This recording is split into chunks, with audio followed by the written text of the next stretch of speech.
आज अगर सबसे बड़ा हक अगर किसी का है तो वो AIMIM का है।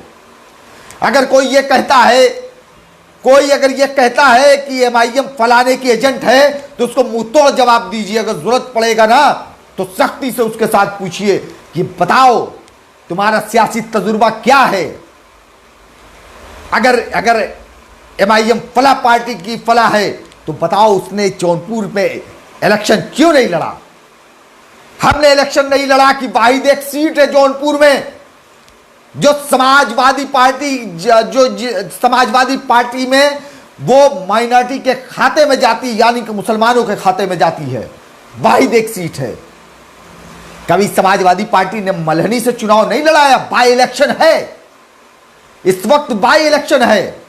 मैं कहता हूं समाजवादी पार्टी से कि अगर तुम मुस्लिम हितैषी हो तो मल्हनी से किसी मुसलमान को लड़ा दो। यादव बाहुल सीट है, किसी मुस्लिम को MLA बना दो तो जान जाते हैं। सियासत छोड़ दूंगा उस दिन, तुम्हारी पार्टी की राजनीति करूंगा, दिखा दो। मगर नहीं अजान गरामी, मैं इस दावे के साथ इसलिए कह रहा हूं कि ये नहीं कर सकते हैं, ये नहीं कर सकते हैं। ये इसलिए नहीं कर सकते हैं क्योंकि ये एक माइनॉरिटी की सीट, जो माइनॉरिटी बाहुल है, उस एक सीट पर लड़ा करके 8 विधानसभाओं से मुसलमानों का ये वोट लेते हैं। एक विधानसभा सीट लड़ाएंगे, 8 विधानसभाओं से मुसलमानों का वोट लेंगे। नहीं, अब ये नहीं चलेगा, अब ये नहीं चलेगा।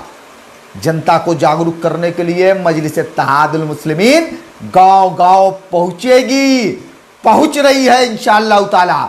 और आपकी जो ये जो लबादा ओढ़ा है आपने सेकुलरिज्म का, इसको बेनकाब करेगी, इसको बेनकाब करेगी। तो अज़ान मोहतरम, मैं ये कहना चाह रहा था कि ये मुस्लिम बाहुल सीट है। नदीम जावेद साहब चुनाव कैसे हार गए, कैसे हार गए।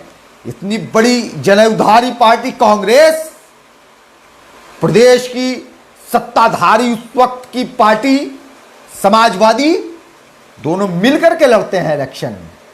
और हमारे पूर्व विधायक जनाब नदीम जावेद साहब इलेक्शन हार जाते हैं।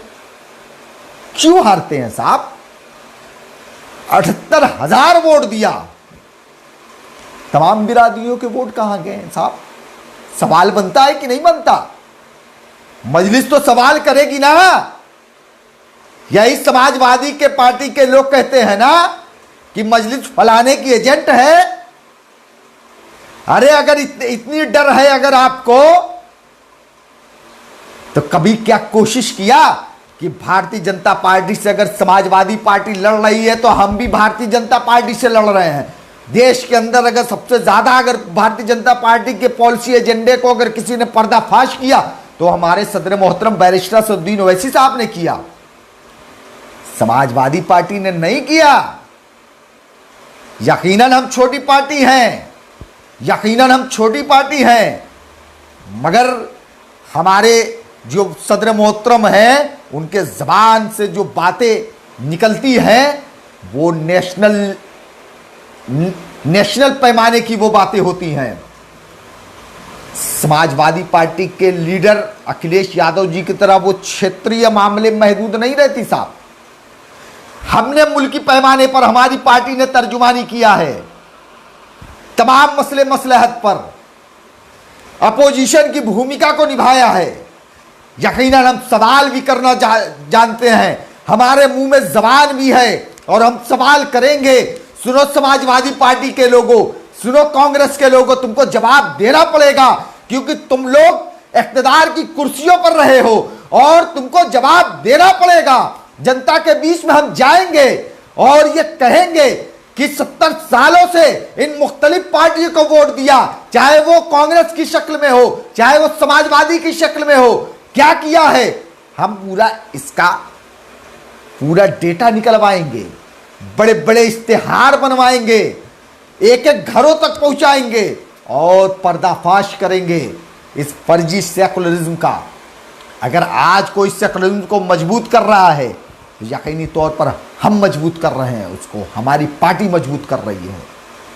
और ये जो लोग धारण किए हुए हैं लबादा सेकुलरिज्म का, ये तो बेनकाब होते चले गए हैं, ये बेनकाब हर मामले में हुए हैं। मगर हमारी जो आवाम है, जो जनता है, यकीनी तौर पर वो कहीं ना कहीं जितनी सियासी जागरूकता उनके अंदर होनी चाहिए, वो सियासी जागरूकता नहीं है, वो उनके अंदर सियासी जागरूकता नहीं है। यकीनन हम जैसे लोग अगर जो मुद्दे घटते हैं उनको अगर अपने डायरियों में नोट ना किया जाए तो यकीनी तौर पर वो मुद्दे हमारे जहन से निकल जाते हैं। तो सोचिए जनता कैसे याद करेगी, जनता नहीं याद कर पाती है। हमको डायरियों में नोट करना पड़ता है कि समाजवादी पार्टी 2014 के वक्त में जब इख्तियार में थी तो मुजफ्फरनगर का कांड हुआ था। उस वक्त हमारे प्रदेश के चीफ मिनिस्टर आली जनाब अखिलेश यादव जी सैफई में डांस देख रहे थे। ये मैंने डायरी के अंदर नोट किया हुआ है। तब आज इमरान बंटी को याद है ये, वरना नहीं याद रहता, वरना याद नहीं रहता। हमको याद है कि 2014 के टाइम में जब कड़ाके की ठंड पड़ रही थी और मुजफ्फरनगर फसादात के जो मुतासरीन थे वो पन्नी डाल करके कड़ाकी ठंड में वो खुले मैदान में पन्नी डालकर कैंप डालकर रह रहे थे। बारिश हो रही थी और अखिलेश यादव जी का फरमान आता है और बुलडोजर चला दिया जाता है। मैंने डायरी में लिख करके रखा है, इसलिए मुझको याद है। मगर हमारी बेचारी आवाम को याद नहीं है कि कोई वो सियासी जागरूक नहीं है। इसलिए मैं जनता से कहना चाहता हूं और मैं अपने कार्यकर्ताओं से कहना चाहता हूं, अपने तमाम पदाधिकारियों से कहना चाहता हूं, पार्टी के तमाम लीडरों से कहना चाहता हूं कि जाओ जनता के बीच में और जाकर के ये सारी चीजें बताओ जो आप लोगों ने अपने दिमाग से लेकर के, अपने डायरी से लेकर अपने दिलों में बसा करके रखे हो, वो सारी चीजें बयान करिए, जनता को जागरूक करिए। यकीनन मैं कह रहा हूं कि आज अगर ईमानदारी से हक मिला होता तो आज इमरान बंटी यहां खड़ा होकर के अपने गले को पाड़ नहीं रहा होता। साहब, बड़ी मेहनत लगती है माइक पे बोलने में, आपके सामने लाइव हाजिर होने में, ये ऐसे नहीं हो जाता है, गले फट जाते हैं साहब।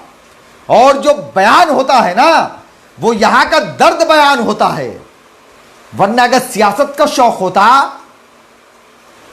तो आज कांग्रेस, समाजवादी, बसपा जैसी पार्टियों का गुलाम बन करके इनके जूतियों के नोक पर बैठा हुआ होता और बैठ करके कहीं इलेक्शन के वक्त में हाथ में कशकोल लिए इनके दफ्तरों पर पहुंचता और कहता जनाब एक अदद टिकट दे दीजिए, भीख में दे दीजिए साहब।